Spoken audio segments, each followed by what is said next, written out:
ነጫጭ ጥቁረቶች ከሚለው ታሪክ ክፍል 6። ከኢክራም ጋር መገናኘት ካቆምን ጥቂት ቀናት አለፉ። እኔም ለፈተና ዝግጅት ቤተ መጽሐፍ ማዘውተር አበዛው። በዚህ አጋጣሚ እንደኔው ተፈታኝ ከነበሩ ሁለት ሴቶች ጋር በጣም ተግባባሁ። ረዊናና ሁዳ ይባላሉ። ረዊና ወፈር ብላ ቀላ ያለች የደስደስ ያላት ቆንጆና ትሁት ናት። ጉንጯ ላይ ስርጉድ አላት። ሲስቁ ጉንጫቸው የሚሰረጉዱ ሴቶች ልቤን ነው የሚያሰረጉዱት። ሁዳ ደግሞ ቆማ መሄዷ በራሱ ተአምር የሆነ በጣም ቀጫጫ ልጅ ናት።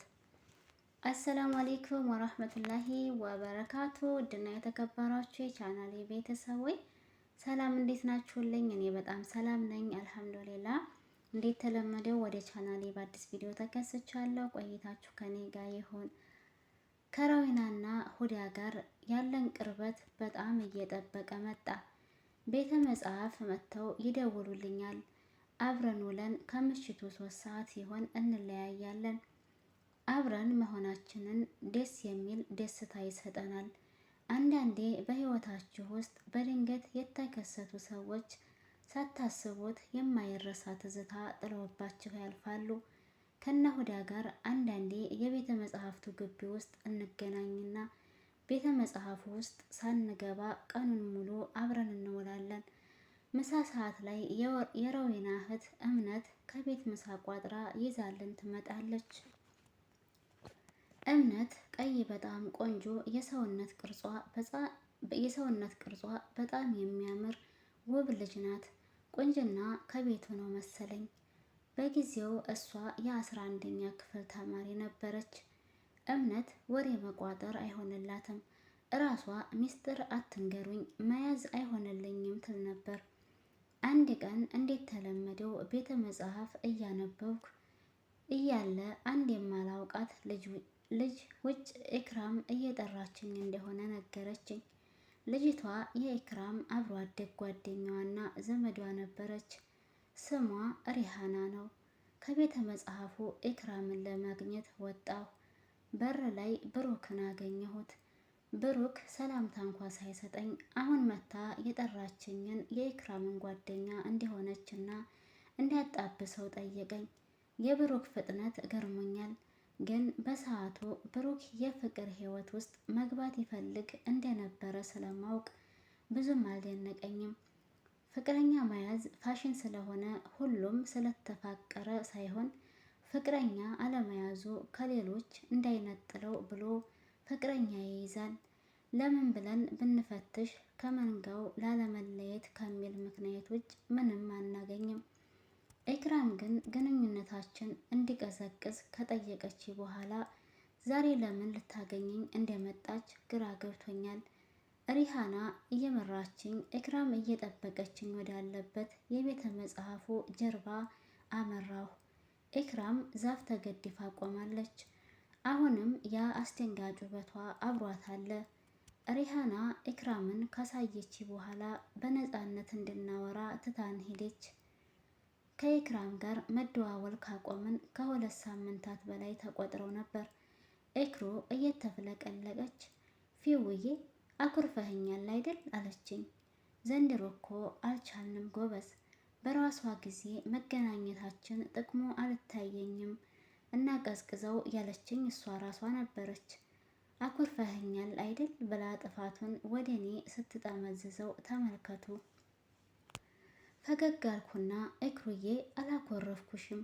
መገናኘታችን ጥቅሙ አልታያለኝ ይብቃን ያልሽኝ አንቺው ነሽ። እኔ ደግሞ የሰውን ፍላጎት መጠበቅ ላይ ጎበዝ ስለሆንኩኝ ውሳኔሽን እያከበርኩ ነው አልኳት። ኢክሩ አይኖቿን እያስለመለመች ዝም ብላ አየችኝና ፈዊ ይሆን ከጢባራም ነገር ነህ ታውቃለህ፣ ግን እኔ ጢባርህን እወደዋለሁ አለችኝ። ይሄ ነገር ወዴት ወዴት ነው? ኢክራም ጢባሬን ትወድልኛለች? ምን ለማለት ፈልጋ ነው? ሰሞኑን ያመጣችው ጸባይ ግራ ነው የሆነብኝ ሲላት ይብቃን ሲላት ጢባርህን እወድልሃለሁ። ወደ ቤተ መጽሐፉ ተመልሼ ንባቤን መቀጠል ስለነበረብኝ ኢክራምን ትንሽ መንገድ ሸኝቻት ተመለስኩ። አሁን የዩኒቨርሲቲ መግቢያ ፈተና ለመፈተን የቀረኝ ጊዜ 2 ወር አይሞላም። ፈጣሪ ምስጋና ይግባውና ረዊናን እና ሆዳን ከተዋወቅኩ ጀምሮ ቤተ መጽሐፍ ስመጣ አይደብረኝም። የረዊና እህት እምነትም አንዳንዴ አብራን ትሆን ስለነበር አስደሳች ጊዜ ነበር የምናሳልፈው። እናነባለን፣ በደንብ ደግሞ እንዝናናለን። ለመዝናናት የትም መሄድ አይጠበቅብንም። በወሬያችን ቤተ መጽሐፉን ከማንበቢያነት ወደ መዝናኛነት እንቀይረዋለን። ከብሩክ ጋር በብዛት መገናኘት አቁመናል። ድሮም በብዛት አንገናኝም ነበር። እኔ ቤተ መጽሐፉን ነው የምለው እኔ ቤተ መጽሐፍ ነው የምውለው። እሱ ደግሞ ቤተ መጽሐፍ መግባት በራሱ ያመዋል። እንደኔው የዩኒቨርሲቲ መግቢያ ፈተና ወሳጅ ቢሆንም እምነቱ በአስኮራጅ ላይ ጥሏል። ሄኖክን በዚህ የፈተና ዝግጅት ሰሞኑን በፍጹም አገኘቸው አላውቅም ነበር።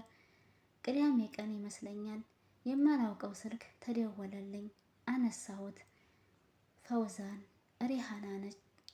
ሪሃና ነኝ፣ የኢክራም ጓደኛ። አወክኝ አለችኝ በጣም በቀጭን ድምፅ። አዎ አውቄሻለሁ፣ ባለፈው ቤተ መጽሐፍት መጥተሽ የነበርሽው ነሽ አይደል አልኳት። አዎ ፈውዛን፣ በአካል አገኝቼ ላወራህ ፈልጌ ነበር፣ ይመችሃል እንዴ አለችኝ። ቤተ መጽሐፍት ነው ያለሁት፣ እዚህ መምጣት ትችያለሽ አልኳት። በ10 ደቂቃ ውስጥ እንደምትደርስ ነግራኝ ስልኩን ዘጋችው። እንዳለችውም ለመምጣት ከ10 ደቂቃ በላይ አልፈጀባትም። ሪሃና ቀጠን ያለችና የደስ ያላት ልጅ ናት። ስታወራ በጣም ትፈጥናለች። መታ ስትደውልልኝ ከቤተ መጽሐፍቱ ወጥቼ አገኘኋት። እሺ ሪሃና፣ ለምን ነበር የፈለግሽኝ አልኳት። እየተቅለሰለሰች ፈውዛን፣ ስለ ኢክራም ነበር ላወራህ የመጣሁት። ለኢክሩ ምን አይነት ስሜት አለህ አለችኝ። እኔ ኢክራምን እንደ ወንድም እወዳታለሁ፣ ለእሷ መልካም ስሜት ነው ያለኝ አልኳት። ይሄውልህ ፈውዛን፣ ኢክራም ወሬዋ ሁሉ ስላንተ ሆኗል። አብረን ወክ ስናደርግ እራሱ ካንተ ጋር ወክ ስላደረጋችሁበት ጊዜ ምናምን ብቻ ነው የምታወራኝ። እኔ እሷ የወደደችህ ይመስለኛል አለችኝ። ፈገግ ብዬ ኢክራም ራሷ ናት መጥተሽ እንድትነግሪኝ የላከችሽ አልኳት። አይደለም፣ እኔው ራሴ ነኝ የመጣሁት። የእሷን ሁኔታ ስገምት ያፈቀረችህ ይመስለኛል። አንተ ጋርም ተመሳሳይ ስሜት ካለ በቃ ጠይቃትና ፍቅረኛ ሆኖ ተነፈሰችው። እንደ ጓደኝነቷ የኢክራምን ጥቅም ባስከበረ መልኩ ነው እየተደራደረችኝ ያለችው። ደግሞም ውጤቱን በፍጥነት ለማወቅ ነው የፈለገችው። ስልኳን እየሰጠችኝ ይኸው እንካ ደውልና እንደምትወዳት ንገራት አለችኝ። የሪሃና ፍጥነት እያስደመመኝ ነው። ስልክ ለመደወል ፈቃደኛ እንዳልሆንኩ ነገርኳት። በነጋታው ከኢክራም ጋር እንደሚመጡ ነግራኝ ተሰናበተችኝ። ቆይ እኔ ኢክራምን አፈቅራታለሁ እንዴ? ከራሴ ጋር ሙግት ውስጥ ገባሁ። የሰሞኑ የኢክራምን የጸባይ መቃየር አስታወስኩ። የኔና የአንተ ግንኙነት ትርጉሙ አልታየኝም ስትለኝ ግንኙነታችን ትርጉም እንስጠው እያለች መሆን እንዴት እንዳልገባኝ ገረመኝ። ለኢክራም ውስጤ ላይ መልካም ወንድማዊ ፍቅር እንጂ የተለየ ስሜት የለኝም። የኢክራምን ውበት ሁሌም አደንቅ ነበር፣ ግን ከወንድምነት ስሜት እንጂ ከጾታዊ ፍቅር የመነጨ አልነበረም። በነጋታው ኢክራምና ሪሃና አንድ ላይ ሆነው ቤተ መጽሐፍ መጡ። አብረው እንደመጡ አስቀድማ ነግራኝ ስለነበር ለብሩክ ደውዬለት መጥቷል። ብሩክ ሪሃናን እንዲያጣብሰው ጠይቆኝ ስለነበር እድሉን ተጠቅሜ ማገናኘቴ ነው። እንግዲህ ብሩክና ሪሃና አንድ ላይ፣ እኔና ኢክራም አንድ ላይ ጥንድ ሆነን የቤተ መጽሐፍቱ ግቢ ውስጥ፣ እነሱ በላይኛው የቤተ መጽሐፍቱ አጥር በኩል እኔና ኢክሩ ደግሞ በታችኛው በኩል ተቀምጠናል። የሪሃና የዛሬው እቅዷ እኔ ኢክራም።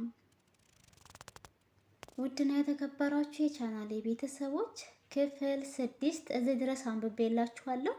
ከክፍል 7 ጋር የምጨርስላችሁ ይሆናል ማለት ነው። በነገራችን ላይ ታሪኩ በጣም አጓጊ ነው። በአዲስ እስከምንገናኝ